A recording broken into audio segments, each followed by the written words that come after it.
Oh, are we on the air?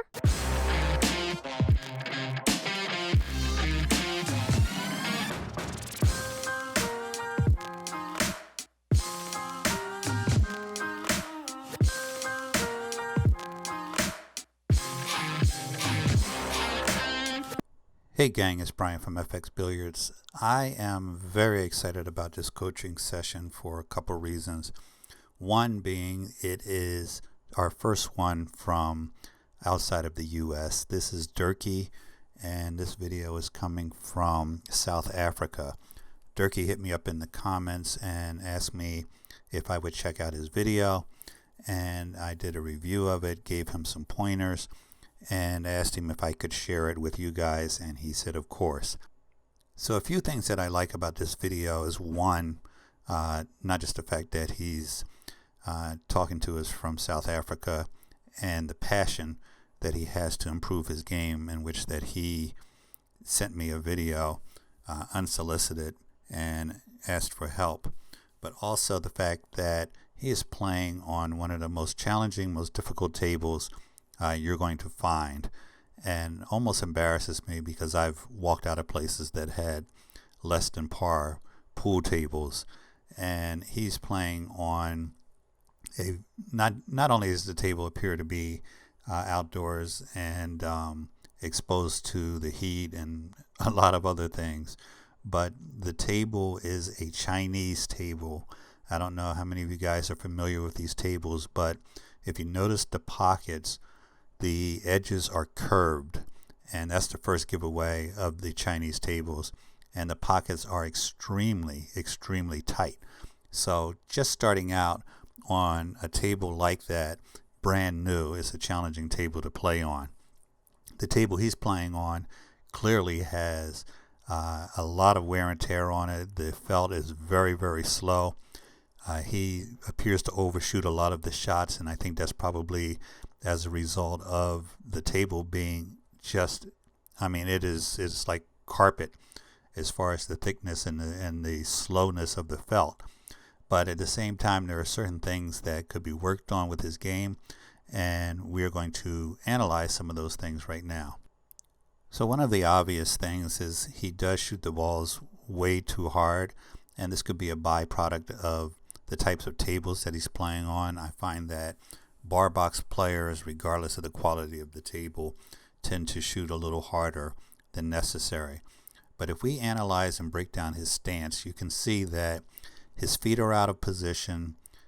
His right foot should be further back. He's got kind of a hybrid snooker versus pool stance. If you look at his right elbow, it is crazy out of line. So where he has his head over the cue, his right elbow is at a tremendous angle, maybe as much as 25 or 30 degrees, which means that the shot is going to be out of line. And this is one of the easier shots he takes, and you can see not only does he overshoot it with speed, but just totally misses it, because even though he manages to stay down on the shot relatively, he, at the same time, this shot is going to be out of line because of the lack of alignment for his elbow. So a lot of his problem stands in his stance, and the fact that he's jacked up on every shot. And this one he's relatively level, but if you look at some of the other shots, you'll notice that he has to cue really jacked up in the back, even when it's not necessary. Now on this shot, he's shooting over a ball, but you can see that his elbow is kind of cocked to the right hand side. But a lot of shots where he has an opportunity to level out the cue, right here you can see just how jacked up he is on this cue. There's absolutely no reason to have the back of the cue jacked up. He could lower that cue by a good 12 or 14 inches and still not quite be level with the table. So as much as possible, you want to have your cue level, and take a quick look at his feet. You can see that they're way out of position. So his body is twisted.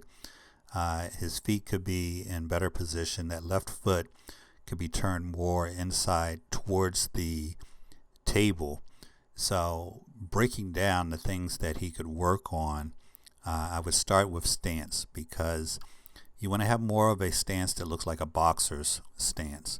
And his stance seems to be, like I said, it's all over the place sometimes. And I think that that's also can be a byproduct of playing conditions. If you're playing in the area he is, there's obviously a lot of obstacles. Sometimes you can't get in a good stance, but you can see that a lot of times his feet are together. Sometimes they're twisted. Sometimes the stance is not spread out enough. So what you want to do is get yourself a good stance, and right there you can see how much he jacks up on each and every shot. So I made these recommendations to Durkee, and he's going to work on them and then get back to us, possibly with another video showing some improvement. But the things I would work on, once again, get your stance in place, get that cue more level, get your elbow straight so that you're shooting in a straight line with your arm, your cue, and your dominant eye all in line with the ball. Also, the way you approach the table, you want to step into the shot, and you're going to make a lot more balls simply by slowing down and shooting them a lot softer. With these Chinese tables, you do not have the benefit of hitting a rail early and having the ball rock itself in. You just don't see that happen. I've played on one of these tables. They're very challenging. I watched Earl Strickland shoot a match on one of these tables recently, and it is a different game. Once you get to the point where you're playing position, and I would like to see Durkee just work on getting balls in the pocket, but once you get to the point where you're playing position, there's no cheating of the pockets. There's just so many challenges with a table like this. So any holes in your fundamentals are just magnified on these Chinese tables. So once again, you can see where he's jacked up here and has pretty good speed on that shot. But you need to stay consistent with the cue being down. Look at this shot. The cue is almost level. His head is lined up with the ball. His elbow's still out of place, and then he jumped up on the shot. But of the 5 things you need to do, you probably had 3 or 4 of them in place. Now look at his feet here. He's got some kind of modified snooker stance. I'd like to see that left foot a lot closer. Get your body turned a little bit more. And here you can see pretty much the same position, different stance. So you need to get some consistency in that stance. Get that right foot back and that left foot turn more inside, or take on a snooker stance if it's more comfortable for you. For those of you that don't know, the snooker stance I'm talking about is your feet are parallel and you lean over the table and you address the shot that way. Most pool players do not shoot that way, especially in the US, but a lot of European players, particularly snookers players, will stand that way. It's pretty much basic. The most famous pool player with that stance would be Alison Fisher, who is a tremendous player and one of the few players at all in the US who have a snooker stance. So I don't mind the stance if you're consistent and your stance is pretty much out of line. So it's not a proper pool stance, it's not a proper snooker stance. So make the adjustment there, get that cue level, get the speed level, and if you're practicing on a table with these characteristics, you're going to be outstanding at some point. You just need to get those fundamentals down.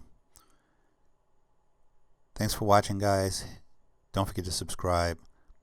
Hit me in the comments, let me know what you think, and in the comments please thank Durkee for sharing his video with us. I'm sure it's going to be a lot of help to a lot of guys. Have a great day.